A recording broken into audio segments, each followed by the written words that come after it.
It is not a comfortable experience going to see a Broadway show. Let's talk about it. Hi friends, if you're new here, my name is Katharine Quinn. I am a 30-something living in New York City and working on Broadway. Last year I worked on Shucked and How to Dance in Ohio.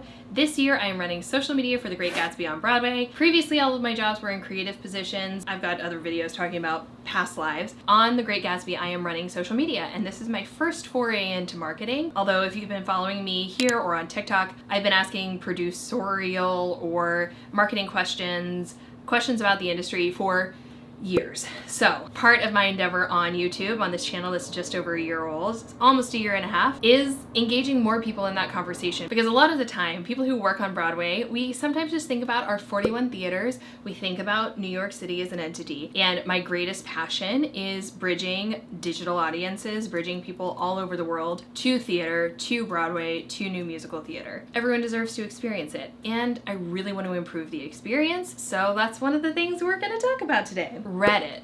We're going to talk about Reddit for a second. Reddit's a fabulous place. It's often where I go to find research about, I don't know, like anything, like a personal experience. Like my OBGYN recommended a medication for me and I was like, I will be looking at firsthand accounts on Reddit. This is not a video about that, but that's typically what I find it's good for. The other thing is, it's got some fun, like if I want to know, you know, a rush report for a Broadway show or something, it comes up.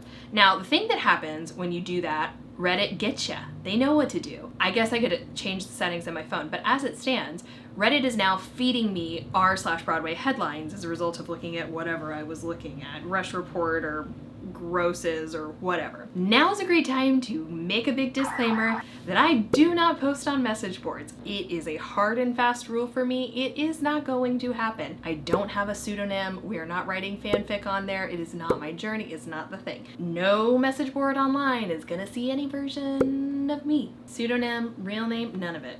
That said, I'm gonna lurk on occasion, okay? One of the headlines that r/Broadway fed me, wow, a couple of them over the last couple of weeks, have been about the discomfort of entering Broadway, the discomfort of entering a Broadway show, the discomfort of a Broadway experience. In case you weren't aware, Broadway is struggling a little bit right now. Post-pandemic, we have about 20% fewer audiences, but we also have one of the busiest seasons that we have ever had. And we were not at full capacity prior to the pandemic, so it's a challenging time. That said, I believe in us. We're gonna get into more of the numbers of the Broadway experience and how I feel like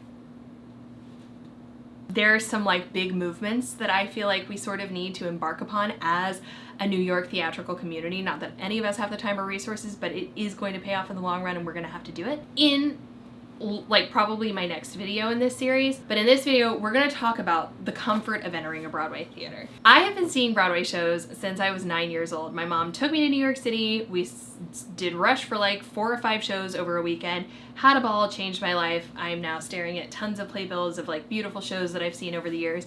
And I work on Broadway, okay? It is the love of my life. I truly, truly, madly, deeply love it. It's so uncomfortable. It's so uncomfortable, and it's a luxury product that is uncomfortable, and we are not dealing with that reality. The primary people who can deal with that reality are theater owners. Are there things that producers can do? Are there things that house management can do? Yes, 100%. It comes down to the theater owners. Broadway theaters are running in analog, and it is 2024, my friends. We are not as okay being uncomfortable as we were before the pandemic. That is a personal anecdote that I have just found to generally be true. And Broadway theaters are not comfortable. I find the queue experience outside the theater to be slightly stressful but moderately organized. That's like not one of the worst parts of the experience. Getting into the theater is never not a nightmare.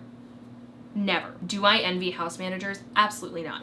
Do I have the answers here? No, but I bet somebody does. Somebody does. There's gotta be better systems. I get yelled at. I'm not trying to do anything wrong. And like actual yelling, which is probably because some patrons just like don't listen. What I know, and I'm sorry to bring this up because I have whole series on this, is that when I go to Disney World, the queues all make sense. Getting into rides makes sense. Nobody is having to corral anyone. Even getting into the park, when they're having to beep us in, it makes sense. On Broadway, it is chaos. And I would like to know how we remedy that situation. How can we make it less chaotic entering the space? Great. So number one, I would like a less chaotic entry. I'd love to not be yelled at. I'd love to not be like corralled like cattle, like just something. Step two, let's talk about concessions. I don't work in Broadway concessions. It's a great business. Work. Good job. Yes. We are charging so much money for so little, and it's because we can, because there are no other options. What would happen if we offered other options? What would happen? What would happen if we didn't charge $30 for a drink? I mean, it's the norm now, so I guess it just is what it's going to be. Don't they know I'm filming? I would like more order ahead options. I'm starting to see some of that. Some QR codes on the backs of seats. Some of that business is happening. More please. Okay, great. Merch. All right, we've got some better merch on Broadway. So this is some good merch that is happening. Other merch, not so good. I do care if the t-shirt is soft. I understand that you're like, magnets and pins are the things that sell, and it doesn't matter what they look like. It would be better if they were cute.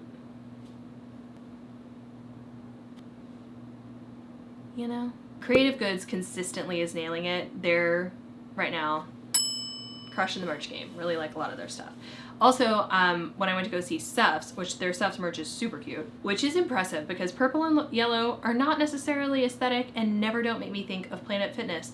And yet, the Great American Bitch, like, cute retro font that we're using, and like, it's all very cute. I like it. Entering the theater, there's a QR code that's like, hey, you can like purchase your merch through this QR code and then pick it up on your way out of the theater. We love more of that, please. Great. The seats. Y'all, we know, right? You know. The seats on Broadway suck. They're horrible. They are so old. They are not built for bodies today. I'm a small person. I'm 5'5". I'm uncomfortable in those seats. My knees are touching the seat in front of me. We're not gonna get me started on obstructive view seats. All I could see was the light. Like, watching the show, that little gap that you see right here, that's what I was watching most of my scenes through. I've had too many rants about it, and you can watch it, I don't ever remember in what corner, but watch in one of these corners, and yeah. Then intermission hits and you have to go to the bathroom, and if you don't mad dash, if you don't sprint, if sweat is not dripping down your face, the Olympian effort it took to jet out of your seat and make it in the first 60 seconds to the bathroom line, you're screwed. You're gonna miss the top effect too. There aren't enough bathrooms for you. Why aren't there enough bathrooms? We know how many seats there are in the theater. We know that musicals are like 2.5 hours long. Why are there not enough bathrooms? Cabaret. I went to go see it this last weekend. Something that was good in the bathroom. We had the green and the red lights that told us what was empty and what was full. Big fan. Love those. That's great. The process of getting into that space was unbelievably disorganized. And I know that's part of the thing because it's immersive or whatever. It was chaos. It was chaos. I love the effort of the immersive experience, the like Dom and Heron. So we've got like ladies and gentlemen. People were walking into different spaces they didn't want to go into and live your life, you know, like whatever makes you feel most comfortable, but like very confused humans walking out of those spaces. There was no clear direction that anyone, and not in a fun way, not in a choose your own adventure way, just like in a stressful way. That is sort of singular to like we've redesigned the theater of it all. People are paying a lot of money to go see Cabaret and be very stressed in that experience. I don't want to sound so ho-hum, but it is something that we need to improve upon. And I know I'm not the only one who experiences this. I feel very certain. I guess the last thing that is worth mentioning here is when people yell at you for filming curtain call. We're like almost universally fabulous at this now, and it literally was one of my first asks on Gatsby. I was like, we need to be crystal clear to house management that it is 100%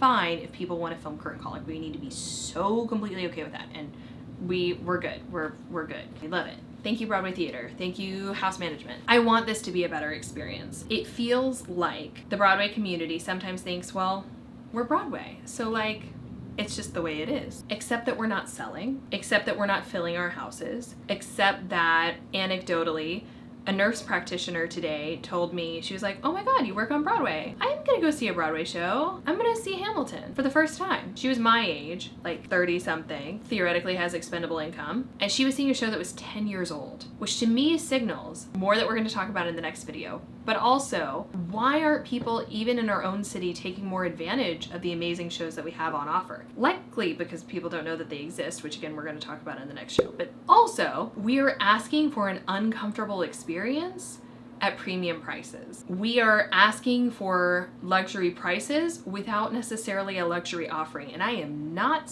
listen, the theaters are beautiful, the talent's incredible, the work that went into it, like I deeply love, revere, love. It's incredible, admire.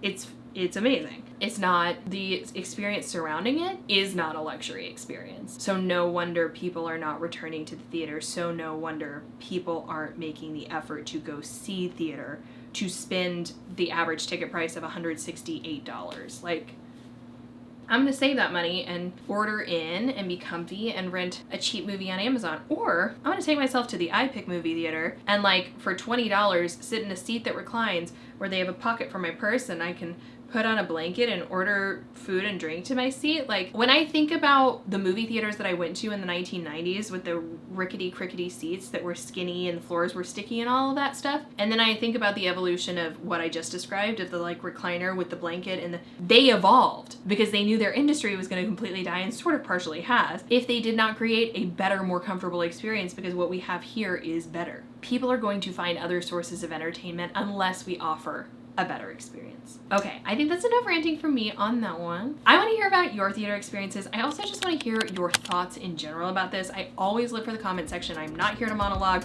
I'm here to have a discussion, so please leave your thoughts down below. As always, I invite you to follow me on Instagram and TikTok at Katharine Quinn. Thank you so much for watching this video. If you enjoyed it, please like, comment, subscribe. It's the surest way to let the YouTube algorithm know what wonderful people to push this video out to, people like yourself. Thank you so much for watching, and I'll see you next time.